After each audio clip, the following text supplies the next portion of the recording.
So I had the privilege of going to the Associated Christian Schools retreat this week from Wednesday to Friday down south.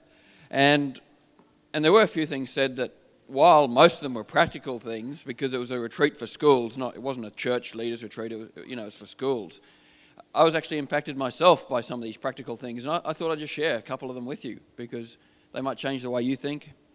The guest speaker, or the main guest speaker, there's many speakers, the main guest speaker was a lady called Sri Harder from the United States of America. She lives in Washington, and she actually served for President Bush, the first one in the White House, served for the First Lady Laura Bush, and for many senators since then, in the area of policy, writing policy. She's very articulate and places a lot of emphasis on the humanities, art, reading, philosophy, and was trying to, convey that love of those subjects to us as well as part of schools going forward. And she spoke on a range of different ideas. Reading, had a whole session on why we should read fiction. It's interesting. I'm not going to talk about that today. Just talked about community and networks and how that changes your culture. Spoke about people like William Wilberforce, even though the movie was really only him and his friend, the Prime Minister, in reality, as she unpacked that, it was actually a community of artists and potters and publishers, a whole lot of people together who went forward to change that community. Things such as the potters came up with the design of a plate that said, "What is the worth of a man?" written across it, and of a picture of a man in chains written on it. And that plate ended up getting sold all through the United Kingdom as part of the cultural turn to abolish slavery. So it wasn't just Wilberforce in Parliament, but a cultural shift through a network of people. And she challenged us to get in networks of people, and not just with people who agree with us and who are yes men, but people who challenge our very ideas so you can sort it out and then move forward. She'd talk about iron sharpening iron in the Proverbs. But there's two things I want to talk to you about from two of her sessions. The first one, her first session straight up, was why a Christian education is better. And I thought that was important for us to hear because most of us have children in Christian schools. And she said Christian education is not just on par with normal education, but it is better than a normal secular education. And she gave a few reasons for this, and I'll take a few. One, only a Christian education addresses the young person as made in the image of God. So it addresses a child as a spiritual being, and therefore the education is not just material or emotional, but the education is also a spiritual one. It acknowledges that spiritual knowledge exists, not just knowledge that can be tested in a lab. But there's things like love and evil, things that can't be tested. It's the fact that we learn that as teachers that we are training and teaching immortals. These children will not actually die. They'll die in this life, but each one of those children is an immortal. And they'll either, there's heaven or hell. Each one is immortal. They'll live forever. And if we believe that every child is stamped with the image of God, that changes the way we teach them, it changes the way we view them. Suddenly it brings in the concept of redemption. That every child, no matter how they learn or how far down the track they look of a bad child, there's redemption. For every child, no matter what grades, how they're learning, there's redemption. They're made in the image of God. That's what a Christian education does, a completely different viewpoint to a secular one. Christian education acknowledges that your spiritual nature needs to be fulfilled, the need to worship. A few years ago in a magazine called The New Scientist, a secular magazine, they wrote an article called Born Believers. And it said, "It seems our minds are finely tuned to believe in God from birth." They wrote it from a secular viewpoint, but they recognized the fact that people will naturally turn to religion as a default point. So what if there is no king?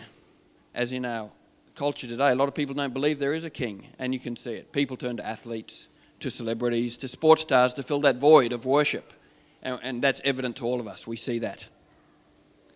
Students will choose somebody. They will. A Christian education helps the parents to teach the truth about Christ. A Christian education is a complete education. It's a holistic one. It looks at all views. And lastly, the reason a Christian education is better is it teaches a different view of vocation. It's just not enough to have a job that pays bills so that you can save enough money to go on holidays or to retire. There has to be something more. And a normal school will not teach that. They can't. They don't have that viewpoint. A Christian education teaches that a vocation should be a call. And by that very nature, if you have a call to a certain job, it doesn't necessarily have to be full-time ministry, but if you have a call to a job, by inference, there has to be a caller. And we see this in, all through the Bible, with Samuel. Whenever there's a call, there's a caller. Which means that each calling, each vocation is a relationship. It's not just a job, it's a relationship. And we as individuals find our identity in that relationship. Completely different viewpoint than you'll get from any other school. A Christian education is better. It's holistic, it's complete, and it'll teach the child the spiritual truths that it needs. Secondly, I just thought we could think about that. Secondly, another subject then she spoke about later on in the week was 3 great challenges to schools. But in essence, it's 3 great challenges to any part of society. And the 3 great challenges were distraction, dislocation, and disorientation. And I will leave the last 2, dislocation and disorientation, but I just wanted to today talk about distraction. We are the most distracted society to ever live. The average teen sends 3,339 texts per month. I've spoken on TV here before, but we know that the average in the US TV viewing is 5 hours a day. In Australia, it's a bit under 4 every day, and that doesn't include internet surfing time.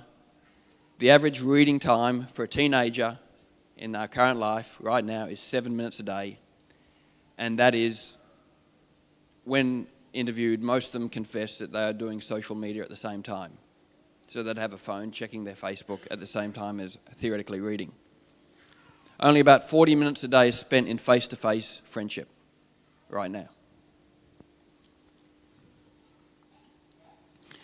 So, if we're a distracted society, if that's come in, what are we losing? And I'll give you a few points here, what we're losing because of our society. Number 1, we're losing sleep. Average sleep times are dropping year by year. Because when we're on Facebook till midnight or 1 o'clock, we're not sleeping. You could talk to people about the health benefits of sleep. We're losing sleep. Number 2, we're losing margin.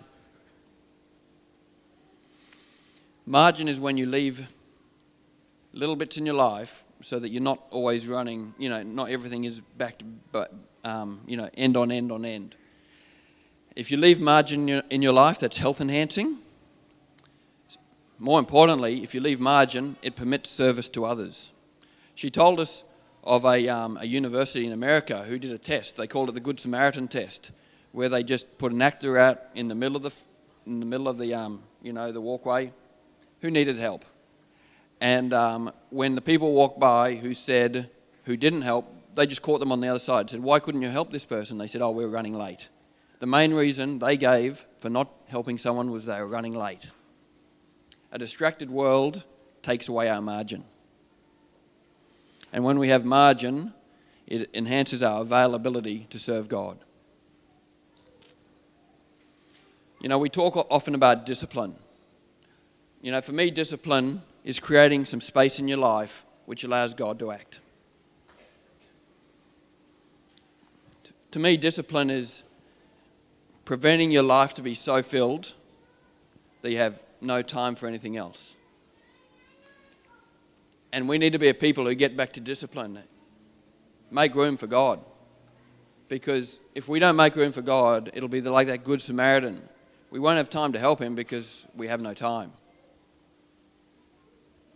Another thing that being a distracted society does is take away your memory.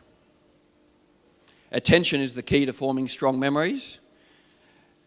and information overload hurts memories. So just for a simple illustration, it's like a cup sitting under a tap with the water pouring in at full throttle. Not much is staying in that cup. It's just constantly overflowing.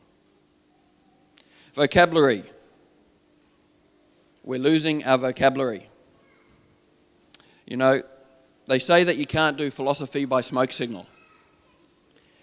And you can't talk philosophy by text messages or Twitter either. Your medium or the way you choose to communicate will dictate what words you use, the length of those words, and then it'll lead on to your actual thought process. You start thinking shorter and less deep. So we're losing our vocabulary, and then also the ongoing thought processes. We're losing empathy, imagination, and connection. Social media is displacing real rapport and conversation. And we're a generation that has information but no context. It's like butter without bread. And we have craving but no longing. And finally, the speaker, Cherie, suggested that we're losing our freedom. And she spoke about two authors, both who lived in the early 1900s, one called Orwell and one called Huxley. And they both wrote a book, different books. Orwell wrote a book called 1984, which predicted the future in 1984. He wrote this book in the late 40s. And he suggested by 1984 the world would be so locked up, like no freedom of information, that people would lose their thoughts. No permission to do anything. Huxley wrote A Brave New World, which suggested the opposite way. There'd be an influx of information. And there was a book written just a few years ago in 1985, written Amusing Ourselves to Death. And he analysed these two books and then the effect that television would have on our world. But when you read the quote from this book, we realise that it's more impacting now, all these years later, to what actually television has had a great damage on our world. But what really has had a great damage is actually the internet. It's gone far past television. And this is what Neil Postman wrote in Amusing Ourselves to Death. What Orwell feared were those who would ban books. What Huxley feared was that there would be no reason to ban a book, for there'd be no one who wanted to read one. Orwell feared those who would deprive us of information. Huxley feared those who would give us so much that we would be reduced to passivity and egoism. Orwell feared that the truth would become concealed from us.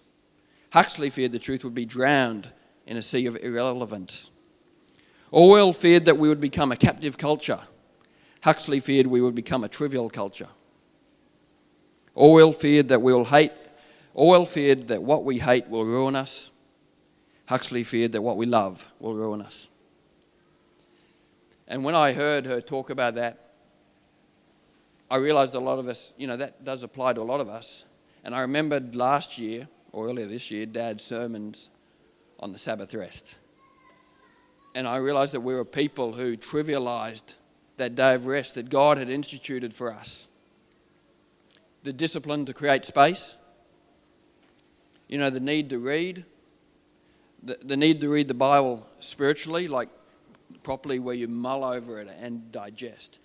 And my thoughts, my challenges to you today is maybe grab those CDs again and take it seriously, that need for a Sabbath rest.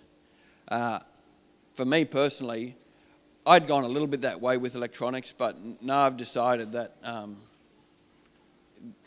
just turn off the electronics on Sunday completely.